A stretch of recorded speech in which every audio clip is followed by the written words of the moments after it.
1 Tessalonicenses 1. Pablo e Silvano e Timoteo. Na igreja de Tessalonicenses de Deus Tata e Senhor Jesus Cristo.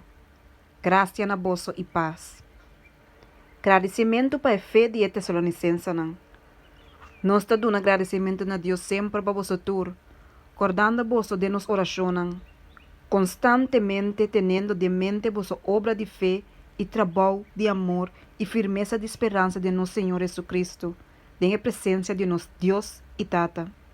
Sabendo Romanos estimar para Deus, elas coe vosso, para nosso evangelho não chega cerca vosso de uma palavra só, sino também de poder e de Espírito Santo e com plena convicção, mesmo que vosso saque sorte de gente não estava também meio de vosso para vossa causa. Também vosso abrir imitador de nós e de Senhor, depois de receber a palavra de hope e tribulação com o gosto do Espírito Santo.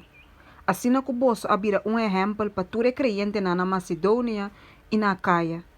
Passou a palavra do Senhor a ressonar fora de meio de vosso, não somente na Macedônia e Acaia, mas também na toda parte que vosso fé em Deus abrir a conhecer.